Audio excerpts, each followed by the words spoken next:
Here's a real high-class bout. Welcome to In Between. This is a big episode because we've got so many people here and a really exciting show, the Cuphead show.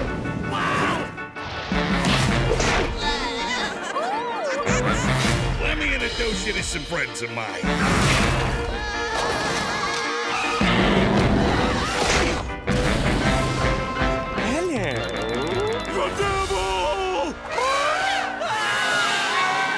So to start off, we have Chad and Jared Moldenhauer. We have Chad. Jared is a word on the screen.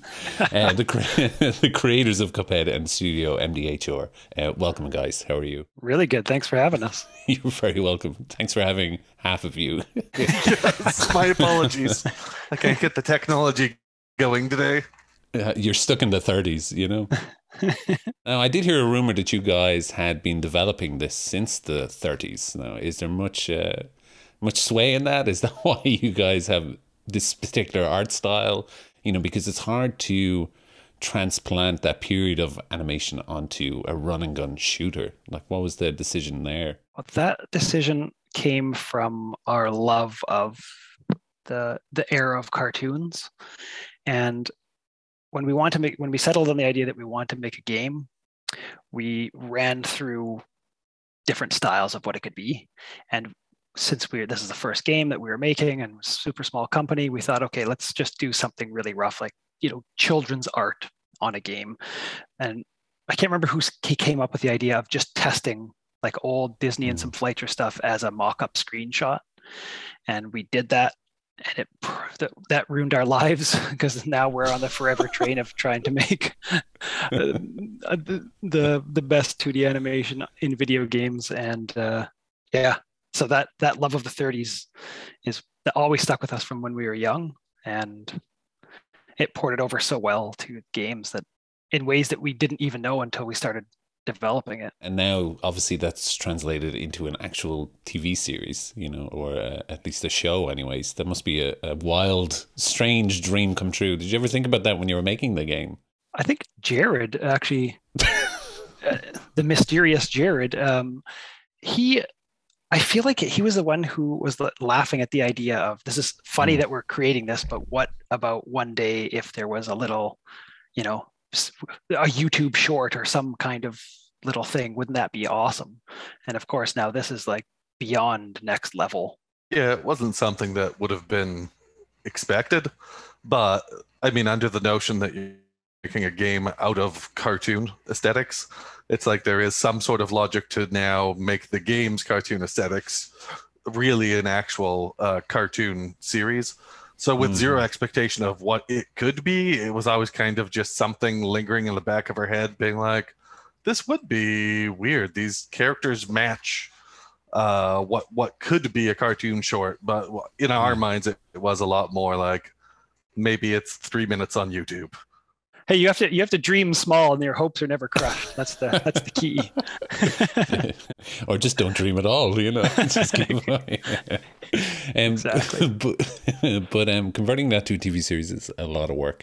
And now I'd like to introduce, obviously, Dave Wasson here and C.J. Kettler, who are a part of the TV series. Thanks for coming on, guys. Absolutely. Our pleasure. Fun to have this conversation together. All four of you then, could you talk a bit about the genesis of the series then? Because you talked about it being an idea of 2 or 3 minutes on YouTube, but now you've got 12 episodes that are roughly 10 minutes each. That's a big difference. How did it go from there to there?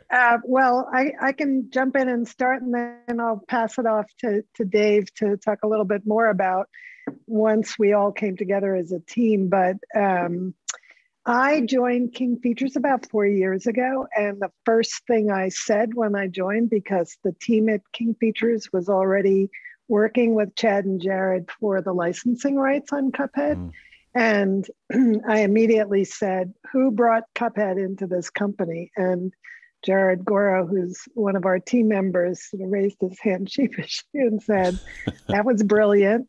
Can we go talk to Chad and Jared? Because this needs to be television. And it was like that. And then almost 4 years to the day, I flew up to Toronto with Jared Goro to meet with Chad and chat about making a television, because it was so obvious to me that these were characters that we could bring into the television world. And I had just come off of producing Carmen Sandiego with Netflix. So it seemed like the right place to come to with the show. And then we went out to LA, and I love to tell the story of Chad standing on the corner of Sunset and Van Ness looking at me going, did we just really do that? And I said, yeah, I kind of think we sold it in the room. So finding the team. And then of course we met Dave and Cosmo, and Dave, I'll let you take it from there on putting the team together. But it was really so obvious of this alchemy of this team to bring this kind of show forward.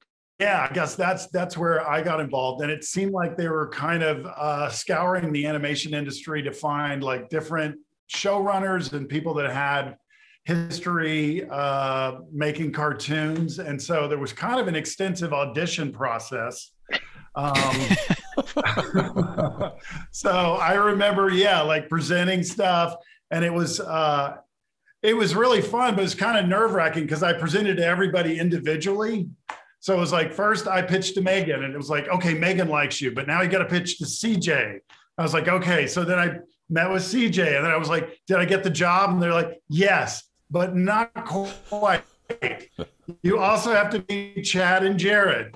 So it was a little bit of a roller coaster ride. But then once I got on board, and I think Cosmo was like a no-brainer. Megan had worked with Cosmo before, and like right off the bat. We were paired, and then it was a question of just like starting to build a team that we thought could do this. And I think the stars really lined up for us because we were able to find some like really incredible heavy hitters. We got Adam Poloian from SpongeBob. We got Clay Morrow, who I'd worked with on the Mickey shorts.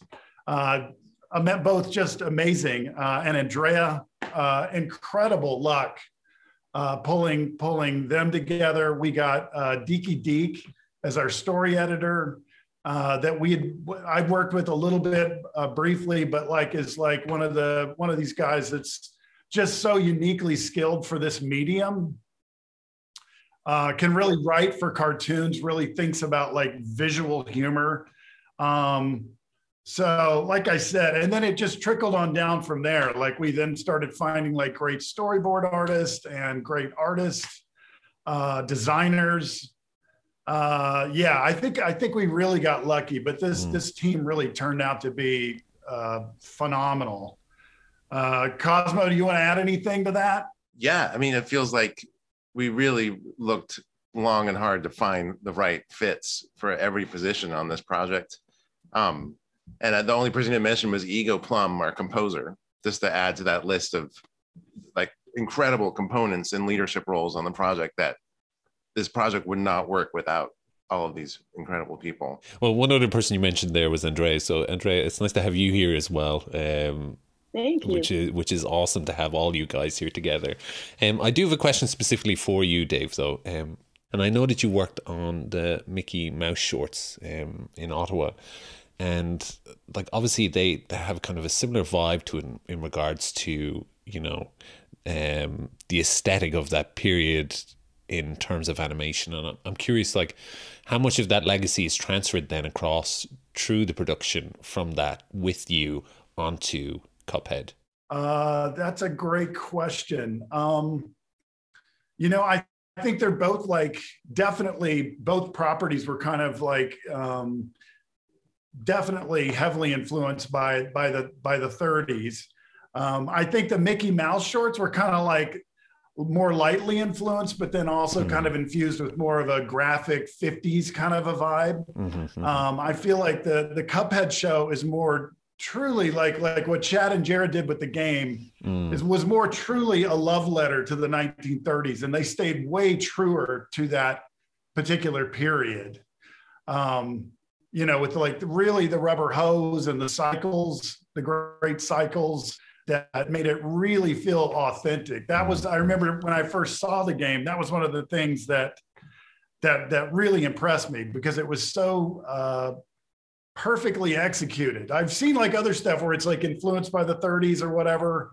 And it's like, yeah, you kind of get it. It puts you in the mind of it, but it's like, you can tell they're using like computers or something, or like they're doing shortcuts.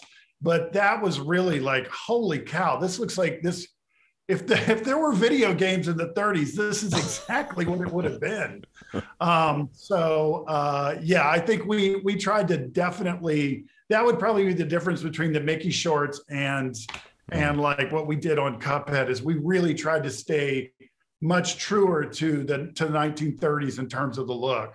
And I think possibly a lot of that look then obviously comes through something like we talk about the color of the choice of colors in a show like that, because looking at the shorts, the color shorts back then, they have such a wild variety between these kind of bright, bold and vivid, color palettes, and then something more muted. And Andrea, this would probably be more for you then. Like, what was the approach to color in the show? No, actually there was like a lot of thought that went into color for the show, because what was in the game was actually true watercolor, and it was muted to a certain extent. But the 30s had such a wide range, because it started at, you have the Fleischer, but then you have some beautiful stuff like already happening in the Silly Symphonies, like Music Land is really lush with color, really rendered. And then you have all the way to like Snow White.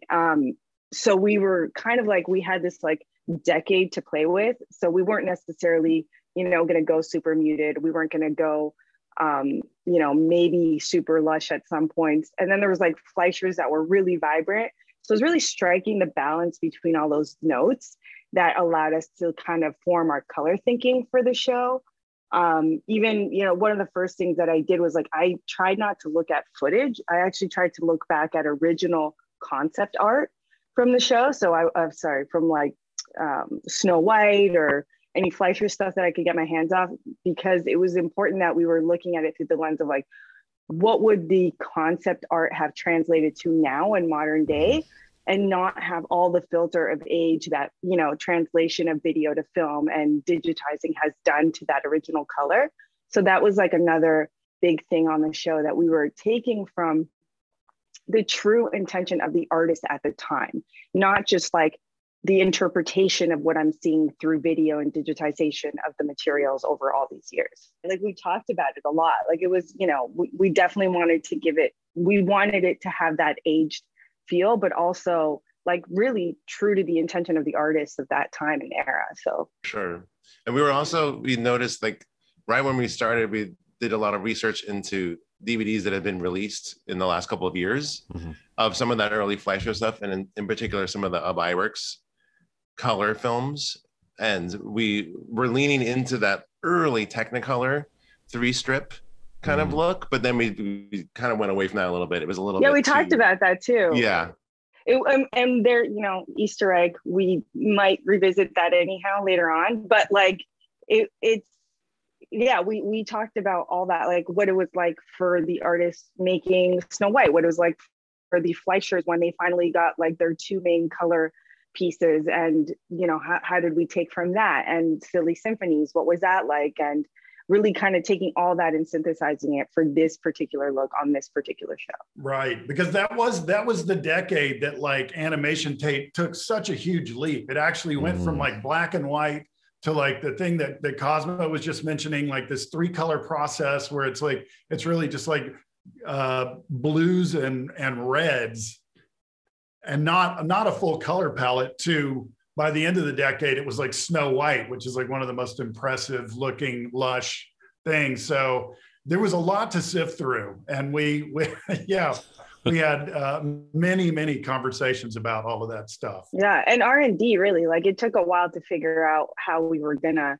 actually translate these looks digitally so that nobody could tell that they were digitally done.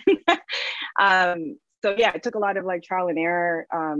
That 3-color process thing, for example, was interesting, even learning why it was a lot of like animation history too, because they weren't allowed to, because Disney had patented the look. So it was just like, we had like a lot of conversations about like what was possible at the time, also what studio we were harking to. So it was a lot of nerd talk. It was kind of fun. Didn't you recently admit, Andrea, like when Cosmo were asking you, like, you think you can pull off this watercolor look? You were like, absolutely, no problem. And then later you told us, like, I had no idea if I could do it. Yeah, no, it's super true. Like, I look back now and I look at it all together now. It's amazing seeing the comments because the trailer just dropped yesterday. Having people say things like, whoa, how did they pull this off? And now it's like so obvious how I pulled it off because I did all that work 2 years ago. It took, I would say, about 6 to 8 months just to figure out if we could do it. And now it's like, oh, obvious, piece of cake. But at the time, yeah, no, I was freaking. I was like, I said yes, but maybe I fucked up. Well, sorry, maybe I messed up. Edit that out. But yeah, maybe I was like overzealous. Like I'm a confident person when it comes to what I can accomplish. And I was like, maybe this was the limit. I flew too high. Well, right. Because it was like one time you guys, at one point we had one painting that had been created and we were like, okay, great. That proves we can do it. But then it was like, well, no, we have to do this in a systematic fashion where we have to each one of these cartoons has hundreds of backgrounds. So it's not enough to just have a prototype. It's like we have to be able to knock these things out fast enough that it's practical to make a TV show out of. Yeah, and that was the hardest part. So I remember that being like, oh, right, sure. I guess that is definitely a consideration. Yeah. No, I knew I could do the volume. I think that was where the confidence came from. I've done the volume of artwork that was required for a show like this, which I think is probably one of the big reasons why I even got to work on the show with Dave and Cosmo. But doing it for that style of look, that hasn't been done before on a TV budget. Absolutely. You know what I mean? So that was the big question mark. And to this day, sometimes I'm like, wow, I can't believe we pulled it off. I really think the fact that the studio was new enough that they didn't know the trouble we could run into, doing something like this. Right. And yeah, because they didn't, I think another studio having had gone through the process and Netflix was so new, I think they might have been scared off. But a lot of the creativity that we were able to pull off on the show, I think was because we were the first people there at Netflix Animation. And we were just laying down the track, figuring out how we could do things. And it allowed for a lot of amazing things that you guys are going to see on screen. Right. I was going to say, I think that just jumping off of that, I think that also kind of allowed us to do the stereoscopic component as well. Where we're doing the stop motion sets, because that's also kind of that was sort of a whole other side production that was going on at the same time. And Andrea's saying, if anybody that had done this for a while would probably have been a lot more whoa, you're going to do what now? I don't think so.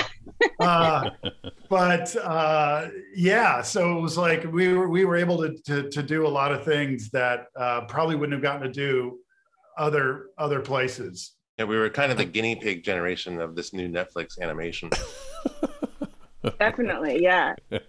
Well, I would say you were the guinea pigs, but also there was this sense of if we were going to do justice to this property, you needed a lot of the creative latitude to get there. And frankly, Netflix was willing to give it to you. You were pushing boundaries, but honestly, there was such amazing support to try new stuff and bring back and pay homage to the 1930s in a way that was authentic and real and reverent, but yet also give these guys the latitude to bring a fresh voice and storytelling as well to what looks like a technique and a craft of animation from the 30s, but combined with the music and the stop motion and the storytelling that is now CUPHEAD, it actually becomes a completely new, fresh piece of artistic output in animation. So yeah, you push boundaries, but they let us. So I give them a lot of credit for that. I really do. Yeah. We leverage those Cuphead fans a lot, thanks to like, the popularity of the game. Like we were always like, but the fans though, I mean, what do the fans want to see? So having a fan base for this really was awesome for that reason, because we had people to please. I mean, we had like, people we had to do right by. And I'm so thankful that like Chad and Jared already put so much TLC into the inception of the game that like when we started, it was just like, well, we got to do right by them. So let's go. Absolutely. The bar was so high.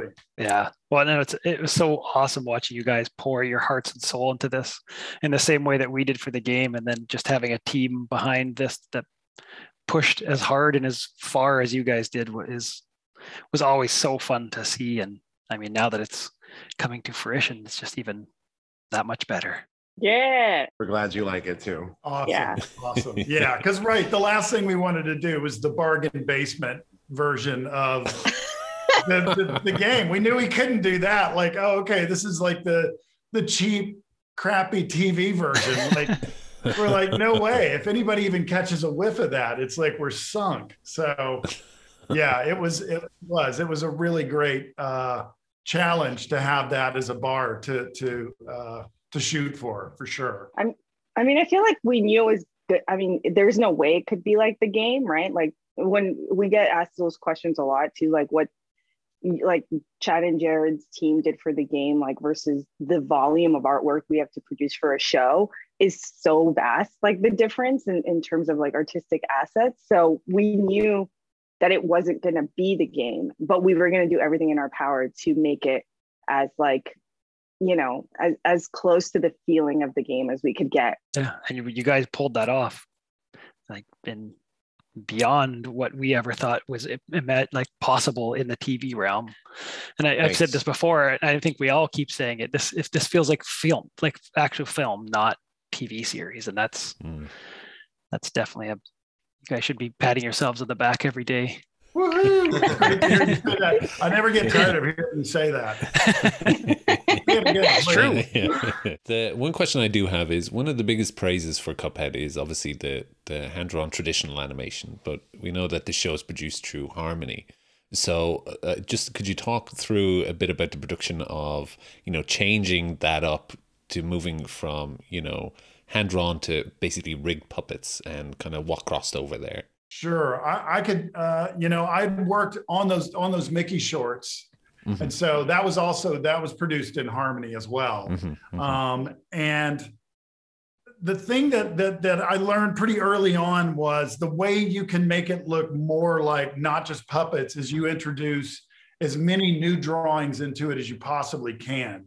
So we had, when we called those special poses, that's like anything that's kind of more extreme or exaggerated as a drawing, we would do a special pose of, and we just had a very high drawing count that we would have our studio, kind of add those to the rigs. So that's what gives it more of a hand-drawn feel. And then anytime in retakes, if we got things back and it felt like it looked too stiff or too, puppety, we would go in and add additional drawings to that. And by doing that, you can really create a pretty convincing 2D look. Mm-hmm. And so, but that was always, that's always been a really big concern to us, was to try to make it look as much like traditional 2D animation as possible. It's been really the biggest concern in a lot of ways. Like, I feel like we literally, like when I watch stuff now, I'm like the amount of care that these guys have put into like making sure that the animation looks good, like, is insane. Just everything, every scene is thought of. The timing is like impeccable. Like it's kind of amazing. I think, the difference between what you're seeing for like the game, it's like or even those 1930 shorts, like they're so like cyclical and they're constantly moving. And when you watch the show now, there's like, the timing is different, but that's also to emphasize like the comedic timing, the drama that's needed for these episodes, for the storytelling in this show. And so it's a shift because it's not exactly 1930s animation, but it's absolutely 2D impeccable hand-drawn animation. It's just done digitally. And I feel like that's kind of a distinction that I don't know, fans would want to hear, you know, that it's not, it wasn't done this way because it's digital. It's also a story requirement, you know, the kinds of stories like Dave and Cosmo are putting forth are not what you would have seen necessarily, you know, in the 1930s. Like it needs a lot more drama, it needs a lot more action, it needs a lot more comedic timing. And I think the animation reflects that as well. Yeah, it was taking Rubber Hose character styles and giving them an inner life that's worth watching over many, many episodes. And we're really proud of how the characters really came together relatively quick and maintained their rubber hoseness, which I think is a triumph for our team. Yeah, for sure. Right. That was definitely a concern because early on we were like definitely saying like rubber hose, rubber hose, rubber hose. And then as we started telling stories, we realized, okay, these are character-driven stories, and they need like moments where it's like the character's emotions can like resonate, and moments kind of feel real or comedy. And I think like a lot of the early 1930s stuff, especially, like they just have characters in cycles, and like I think audiences at that time were just like, wow, things are moving on screen. Like the novelty of that was just incredible. But I think, yeah, like our audiences have kind of evolved to the point where they need to sell, you know, you need to be able to see emotions and understand how a character's feeling about a situation. And so, yeah, like Cosmo just said, it was like 1930s was kind of our jumping off point, but we did evolve a bit in terms of the animation style to make it a bit more contemporary so that the character stories resonated. Giving them an inner life, this became like a story machine for us in the writing room in that way. To know that they're like fully realized characters and not just representations of something spooky or something silly has been really rewarding to see these characters interact and really have a life of their own. And I think that's totally affected the animation style. And I think when people ask themselves like why it doesn't look like the game, I think it's also important for them to know that it is like, you know, part of the storytelling.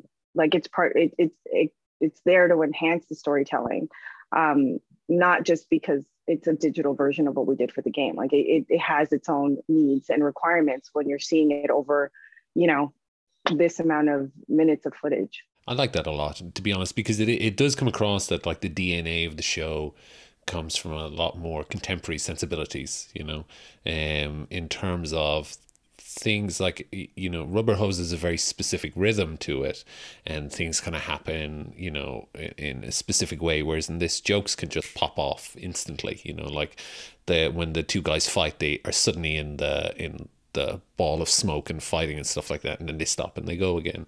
And like you said, Cosmo, that this kind of stuff you were thinking about during the writing process of it, and I'm curious then, is that something that permeated the whole process from the initial scripts, or is it something that kind of bred more toward the storyboarding then, or is it kind of both at the same time? I'd say early on it was well, throughout the whole process it's a combination of a lot of voices, because we're working on a TV production that has deadline. We have to finish this thing. We can't pontificate too long on one episode. We got to keep it moving. So I feel like in the writing room with Deaky and Dave and Clay and Adam, we really threw a lot of stuff at the wall, and most of it didn't stick, but we kept going and going and going to see where are these characters going and who are they. I feel like it was the process of coming up with an emotional moment for one of the characters or both or all of them, and exploring that, working it out with a bunch of different story beats or visual gags. And then Deaky would put all of these sometimes idiotic ideas into something cohesive that we could hand off to our board artists, and then they would run with it and to kind of do their take on it. So then you're hearing their voice as well. So it's been a really great process in that the storyboard artists were very involved in the writing of these characters, not only the dialogue, but how we're presenting them and how they react to things. Yeah, and Deaky would give them like an outline. It wasn't like a script, which I always like found really terrifying as an art director, but also really cool as a creative person, because it's just like, oh, this is awesome. They're going to get such amazing stuff. As an art director, you're like, oh my God, please don't come up with more crazy things to create. No more crowds. Yeah. But it was a really cool process to watch, like the story evolve, you know, and how the guys were like crafting the characters. Like I would walk in sometimes and they were like going ham on these like voiceover sessions where they were kind of doing records for storyboarding. I'm like, this is not normal what you guys are doing. You're having too much fun. But they were like, you know, really creating the voices for the characters by, you know, you guys are so playful with it. Like that was like the coolest part. Whereas like I would, you know, be laughing. The animatic process was the next step in this like group process. And then Dave and I would really do most of the voices, myself doing Mugman and Dave doing Cuphead. And even in that process, we're finding out who they really are as we're delivering those lines. Right, because we did a fair amount of ad-libbing too. Like we sort of had, you know, we had like temporary dialogue, but we'd get in there and go like, that doesn't exactly sound like, that's not the way Cuphead would say it. And then it would be like, you know, finding the right language for him, and then Cosmo would come up with a good response for that. And it just like, so that helped too. Like it definitely felt organic. And I would say, right, it definitely felt like we were constantly adjusting what we thought the show was going to be. Yeah, you guys were like really dialing it in step by step. It was a really, really cool process to watch. Like I said, like for most shows, it's like a script, you go from the script, it goes to storyboard artists, the storyboard artists change it a little bit. But like watching you guys was like really like, wow, you guys are building the characters up like each step of the way. It was really cool. It was fun. I mean, the glue just was we were making each other laugh for sure. Like to keep it like, is this still funny? Like, I hope this is still funny because Dave just laughed. It must still be funny. We're keeping it. That sort of stuff. Hey, in the very early days, I think what was so cool in the process was also hearing Chad and Jared's take on the brothers and like what they would say, what they wouldn't say, if we felt like we were hitting some rail of like, no, that'll never happen. That hits you know, we had a list of do's and don'ts early on. Right. I somehow remember the one when Cuphead's clothes blew off and there were naked butts, and Chad and Jared were like, no butts, no naked butts. Right. They were like, okay. Sorry about that. It's okay. I mean, it gave us like boundaries to figure out comedy. That's exactly. Right. Exactly. It's like the same rules as going into a 7-Eleven. No bare feet and no bare butts. Probably forwarded the wrong email then, you know. It's an accidental. No, you can have butts. Sorry, I put the wrong thing in. It does feel like, I know we talk a lot about the kind of process and everything, and it does feel very lush, I think is a good word for the show, in regards to like how nice it is to just sit and look at. And I'm curious, as part of that, is it because did you guys have more resources available, or were you just kind of smart in the choices that you made producing this? I really want to say this because I like thought about it. I'm like, we actually have a very similar crew art wise to, I would say, most of the animated shows out right now. Like we did not get extra TLC in the design department for this show. Like we got maybe more than like, you know, something that you would see that doesn't look that great, but I would say we were on par with like most of what you see on Disney TV, excluding Mickey Shorts. Like Mickey Shorts is the most lavish, you know, visual animation that you can get. And a lot of it was super strategic. Like being on this show made me like a mad scientist when it came to figuring out how we could pull the look off, because there was no like, this is a special design crew for Cuphead. It was very much like we're making TV, we're making it with the same resources as other people. I think with the exception of the stereoscopic, you know, we obviously got we got that department that other TV shows don't have, but what you're seeing 2D wise is very similar, very comparable to other TV shows. Yeah. So that was a long way to say it's because we're really smart. We made really smart choices. We're very clever. Insane, actually. Yeah, I think we're crazy. Yeah, I mean, and that went for like planning action and staging action and like sort of like, you know, if you've been doing this for a while and you work in TV, you do kind of like, you become very aware of like the limitations and like you want to build to like a really frenetic sequence. But you learn like, okay, this is going to be a little slower paced here. Then we're going to build, we're sort of saving all of our calories for this one area. And so you do get really good at sort of planning that stuff and thinking about it. And it almost becomes second nature where, you know, like, you know, the whole thing can't just be crazy all the time. It's a lot of it is sort of pacing and then, yeah, like sort of building to moments that are going to be a little bit more elaborate. And then where to sort of ramp down out of that stuff. So, yeah, I mean, we, in the story department too, we're just constant discussions about how to build these sequences when there were like great verbal bits, like where there'd be banter or whatever, but you know, that's okay. That's not going to be that tricky. Right. The balancing act between like really great character moments, i.e. dialogue, with sequences that are pure visual, like insanity. Like crazy chase sequences. Yeah. And that speaks to the lushness that we inherited from this amazing game. Thanks for making such an insane game. We were really forced to like be extreme collaborators. Like I was probably to an annoying point, like would go to Dave and Cosmo, like, I can't do this. You gotta figure something else out. Or like, no, we really gotta do this. We're gonna put everything on this. You know what I mean?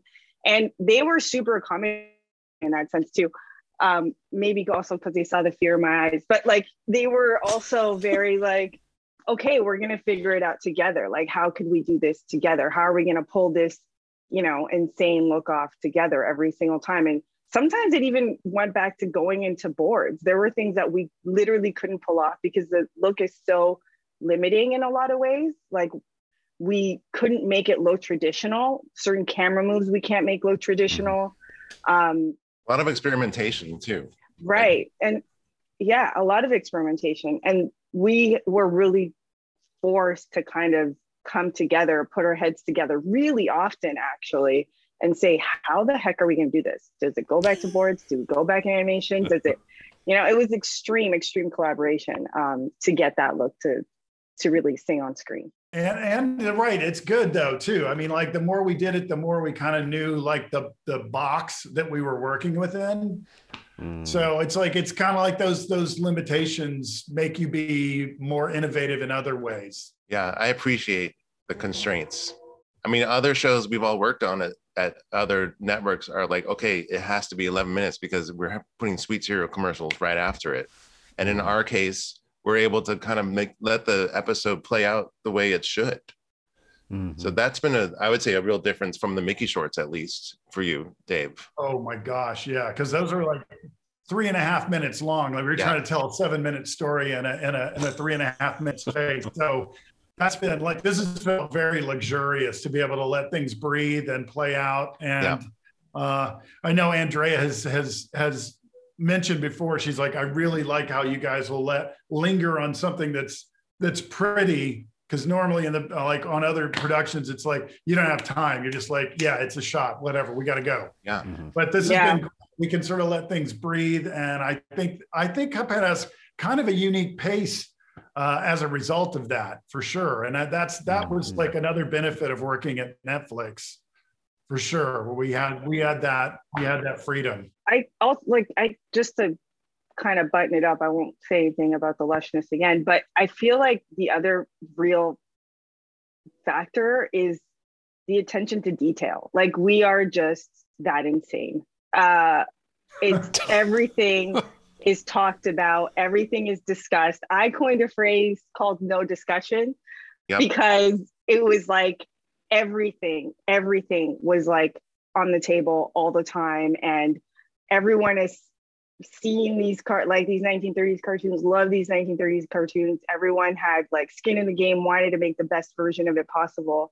And I think that contributed to the final look of everything, you know, just like the animation, the sound of the music, the look of the backgrounds, like the whole time we were just examining, talking about it, figuring out how to get it done. And it was just like this kind of TLC that other projects just don't get.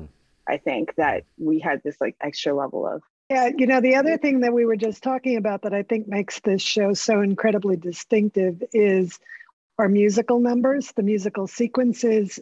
They're just extraordinary.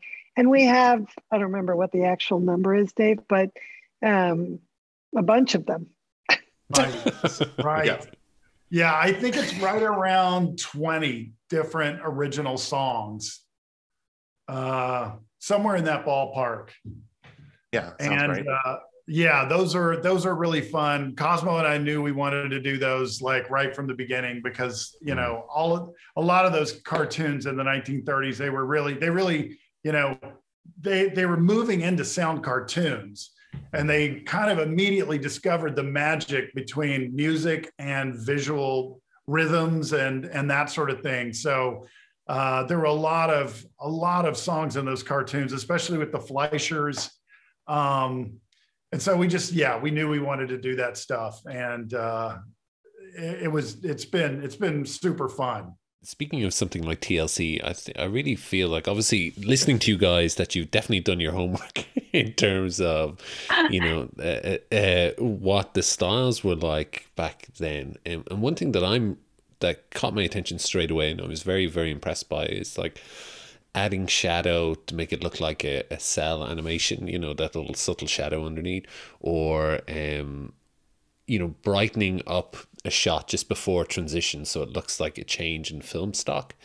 Like I found that was, obviously it's intentional, everything in animation is intentional, you know, but I found that so beautiful. And one thing I'm curious about, we talk a lot about the Fleischers, but I'm curious about what other kind of cartoons you guys kind of dove into and looked at. I know there's probably hundreds, but any that kind of jump straight into your head, I'd love to hear about. I think when I saw, I mean, all those like cartoons from like the Silly Symphonies, I think we'd all seen, but we started like early on, we would watch cartoons in the morning. So we had like a really vivid library in our heads of everything that was going on. To get the whole crew on board with the era. Not just to watch cartoons. Well, mostly to watch cartoons and eat cereals. Eating sweet cereal and having coffee. Yeah. Yeah. But no, it was like a really cool way, because then it's like, I mean, we'd all seen it, but it was like super vivid because we've been all watching it for like during the development time. But after like doing some initial exploration, I think Musicland was, for me at least, like a really like, this is like the perfect mix of early 30s, late 30s, in color, not crazy color. Like it was just like this like little bit of a cornerstone, I think, at least for me, when I was like researching stuff, like this could work really, really well, because early 1930s has like a really naive quality to it. Late 1930s goes all in with like Snow White. And so that was like a really beautiful thing that we kind of like looked at and we're like, this could, you know, really help us shape the look of the show. So that one stands out to me a lot. Me too. That one has such a sophistication in the Art Deco backgrounds in particular that is comparable, I feel like, to the Fleischer Superman series, which was also a big influence, at least on Inkwell City. Look. Right. But we also looked at like Bimbo's Initiation. Like there were other cartoons that we watched, like that's a black and white one, but that like had sort of a real surreal, spooky vibe. We looked at like Skeleton Dance because there were these like 1930s, like spooky cartoons in the 1930s was a real staple. There's one where like Mickey has to go save Pluto from a mad scientist in a mad castle. Like we looked at that stuff and like kind of studied like the vibe, not only like staging, but also kind of the feeling that you would get. There was another one, which one, Cosmo, the one that's like the spooky Fleischer one that's in the graveyard? Swing You Sinners. Swing You Sinners, right. Really big influence on us. That was another, really big one. But we also watched like Three Stooges for like- some live action stuff, yeah. Yeah, we watched Three Stooges and like particularly paid attention to like how characters would talk, sort of what the cadence was, that sort of rat-a-tat-tat back and forth dialogue. And like, even like Little Rascals, like Our Gang cartoons, we watched, not live action shorts. And we're also like really paying attention to like the music in those cartoons. Like a lot of the Hal Roach, we had like the music from those Hal Roach comedies that was like Our Gang and Laurel and Hardy, and we would use that as temp tracks too. So, it was like not only what things looked like, but how they felt and pacing and how they sounded. Yeah, there was like all that was also considered. I'm trying to think, am I forgetting anything else? Any of the other, like we looked at so many like Iwerks cartoons too, like those really poppers. And then totally, there was so much stuff like that. And then for some of the voice acting, we're starting to think about how are these voices, how are they so distinct from that era in the animation and live action, and how are we going to recreate that? And is that even possible to recreate that? And I think we've come really close. We were like listening to a lot of that kind of dialogue and thinking about the vernacular and how they interact, and a little bit of that overlapping dialogue coming from the radio days. I think it was a part of that era in the 1930s. And those actors just knew how to use their voices in ways that people don't have to do anymore. So I feel like we got really lucky to find a bunch of maniacs for our actors who are hilarious and willing to go there with us. Yeah. I would say that like also when we got stuck, I ventured a lot into early 1940s Disney, because there's like so much you could do. Like the kind of storytelling that's in Cuphead is so pushed. Like there's just stuff that you would never see in the 30s. And so whenever I got stuck visually, sometimes I'd have to like venture to like early 1940s Disney to figure out like, okay, how would they have evolved the look to this point so that we could achieve either something like, I don't know, like certain effects that you would never see in the 30s, certain camera moves that you wouldn't see in the 30s. And so, yeah, there was a lot of like those like early like experimental Disney 1940s cartoons that I dove into a lot as well. We talked a bit about as well the kind of, the differences between now and back then in regards to pacing and everything like that. But, and also the difference between the kind of backgrounds that you're painting and then the live models that you had as well. And they were really kind of such a beautiful surprise to see in the show, especially the kind of the Devil's throne room and the scene where he's spinning around King. Why have I forgotten his name? King Dice. King Dice, yeah.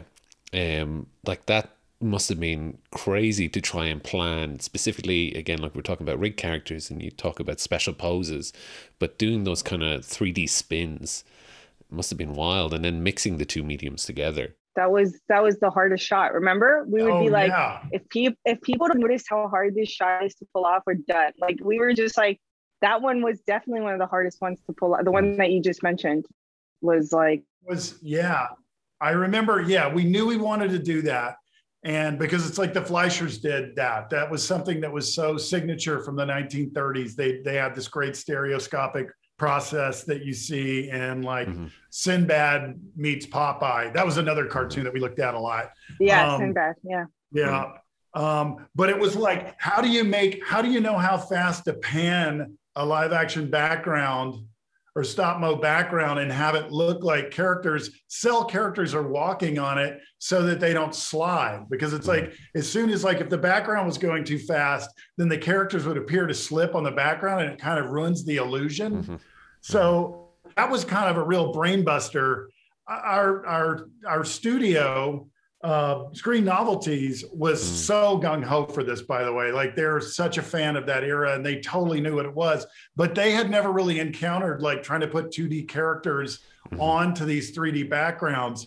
So I realized like early on, we had one in-house animator. And so what we would do is we would animate the character first, and then we would be able to tell how fast we wanted the backgrounds to pan, and then they would gauge it based on that. Wow. So, and that shot that you also mentioned in particular, we had an in-house animator, and we had him kind of animate the. I actually in that one I forget what came first. Did we have the visuals on that, Cosmo, or were they already shot it?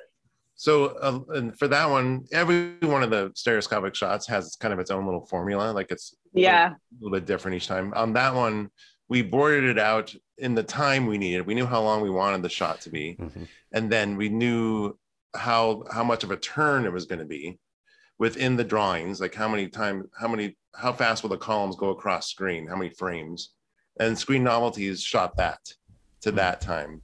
So then in that one, we had a very posed out King Dice in the air, but it wasn't totally figured out yet until after we shot. It came back.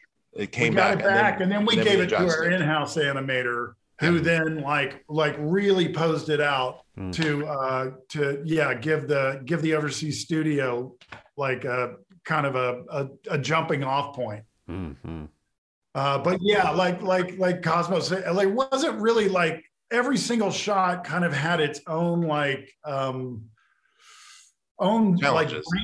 brainstorming and development that had to go into it. It wasn't really formulaic because they each presented their own problem. Yeah, each had its. That's a good way of putting it. Each had a problem. We would have to like so it was like almost double the process of a regular shot because like we'd have to do like the layout. We'd have to do like just like we would a normal shot, but then they'd go and build it based off that layout, and then we'd have to do like color passes for that. Then it would come back and get reanimated in here, like and recomposited in here. So it was a bit of an undertaking for sure, but totally worth it because of what you said. It was a surprise, you know, like you were surprised when you watched it.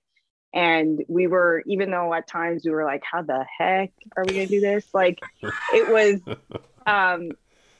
a welcome challenge because we knew at the end that people would be as excited to see it as we were, you know, making it and concepting it. It's funny. I was going to ask where the overseas studio was, but I know where it is. It's here in Ireland. I totally forgot about the guys here. But they did an incredible job to kind of take all your stuff and translate it into, you know, the way the show turned out, which is kind of crazy. Like, because there's so much, I think, expectation around this show, and you can see that obviously toward when the trailer dropped just there, and how many people were just ready to dive in and digest what you guys have put out. That must, I don't know if you felt that throughout, or it's just kind of dawning on you now that there's a lot of people who are really, really anticipating this show. We were aware. I mean, I was very aware. Like I used to watch the playthroughs while I worked on like another show before I got on Cuphead because I loved it so much. Wow. So I was very aware of the fan base because like I was one of them. I totally understood the love for what was being made. And it was, it was definitely like in terms of like, at least for me, you know, Cosmo and Dave are maybe way more confident, but it was like, I definitely thought about it a lot, like would voice it often, like, do you think the fans are going to like it? Do you think people are going to like it? Like it was, I was at least constantly trying to please that fan base and, you know, these guys, Chad and Jared, like the creators of the game. So I don't know about how you guys felt about that, Cosmo and Dave, though. I think I like became more aware of how passionate the fans were as it went on. I was like, yeah, it's a game. It's really awesome. I mean, I have my own personal relationship with it. Like I can't play the game, but I watched all of the animation on YouTube. And so I had my own relationship. I'm probably more self-involved than Andrea. So I was just thinking about my own relationship with the game and the things that I loved about it and what I wanted to do with it. But yeah, as time went on, I was like, oh yeah, there's a huge fan base out there that's extremely passionate about this game. So I think I gained more respect for that as the process went on. And like I said, the thing that was really great, I mean, it was sort of like at the time, it seemed like, oh my God, this is terrible. But some of our animatics got leaked early on and we were like, oh my God, this is awful. But the really great thing, the silver lining that came out of that was like, people saw them and they got a great response. Like suddenly they had like a million hits for this animatic. And we're like, oh my God, okay, people are digging this. Like, this if you like that, if you like it in black and white. If they're going to like this, then they're going to really like it when it's like in color and animated properly. But I think that was hugely eye-opening for me too. Like in terms of like, wow, there's a lot of people out there that are really excited about this. Chad and Jared can also talk to the fan base just because they've been living with them for so long. They're demanding. Oh yeah, no, that's true. Video game fans, they know what they like, and it has to be at their standard, which is we like it too, because we constantly have that voice in the back of our mind, right? Like to push us further. So it's a positive thing. Do you find that you get a lot of criticism or like feedback along like that this was not as good as this? We really like this, but this other part was kind of not as exciting. Do you get a lot of that? I don't know if we get a ton of it. There's going to always be a little bit of that, but right. I feel like most of the time when we went with our gut, it kind of just turned out to be the thing that everybody liked. Whereas I find sometimes if you do too much thinking and planning around, will this appease the right people, or is this the right thing to do, then those are the things that don't hit, and you kind of not get criticized, but you can intuit out of the comments or the feedback that it wasn't quite the right decision. I think at the end of the day, the fan base for Cuphead will turn out to be one of our best advantages, because they will be the evangelists for the show.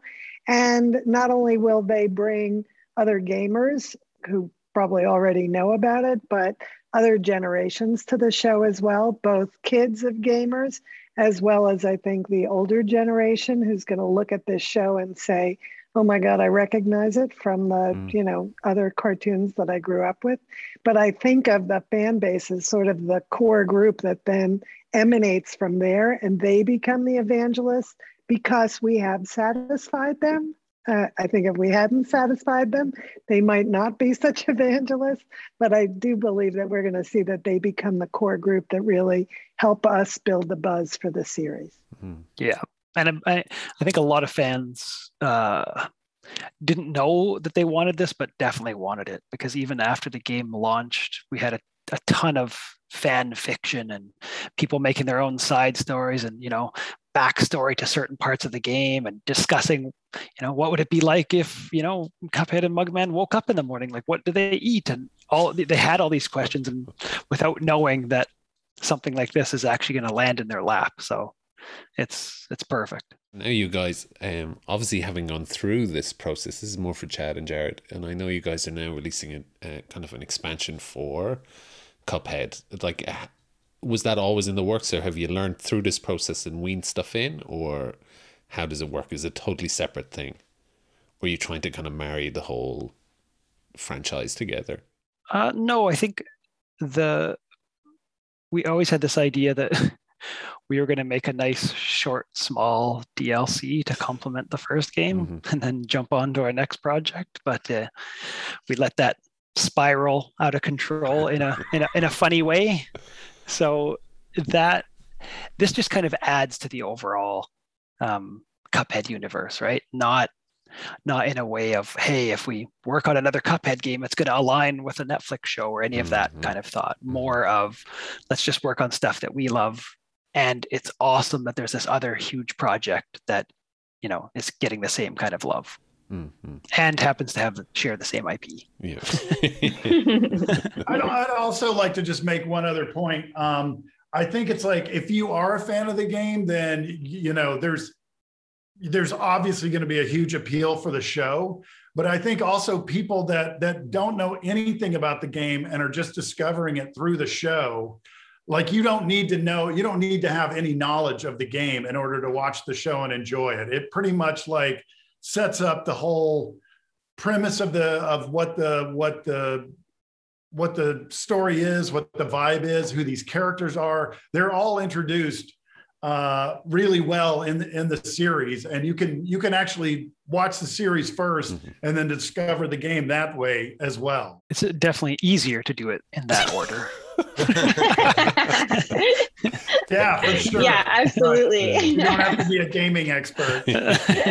But yeah, I think if you're just like a fan of animation, like, I think if you're a fan of animation or like anything that's kind of like nostalgic, kind of 1950s, 40s, 30s animation, you're going to like the show, and independent of whether you knew it was a game or not, which is a whole other audience, which we're excited about as well. And just to say again, like, yeah, even if you don't know anything about that era of animation, I think it can be an introduction for like kids who've never seen any of that old 1930s stuff. You can watch it and hopefully, they'll discover all of that. And then it'll be sort of a gateway to get turned on to all this stuff that came before. Mm-hmm. So it's a gateway drug to so many things. Yes. Exactly. That's exactly what I was trying to say. Cartoon crack is what we're making. It's the subtitle of the show. Well, listen, I think that's all the time we have here now anyways, or at least I'll wrap it up there before we kind of go on. So thank you so much, everyone, for joining us today. Awesome. Great. Thank you so much. Thank you. Thank you. Oh my God. Hey, there's Jared. Yeah, I showed up. Yeah, in the he end. appeared. I know. Oh my God. It took a lot of effort, but I figured it out. Quick, Jared, repeat what you said at the Jared, start everyone. there, so Yes. you don't have to. Just use it. Now you can do the South Park animation on his mouth when you need him to talk. That's true. Actually, I might do that. Yeah. But anyways, thanks so much, guys. Go on. Goodbye. Thank you. Thank you. Bye. Bye.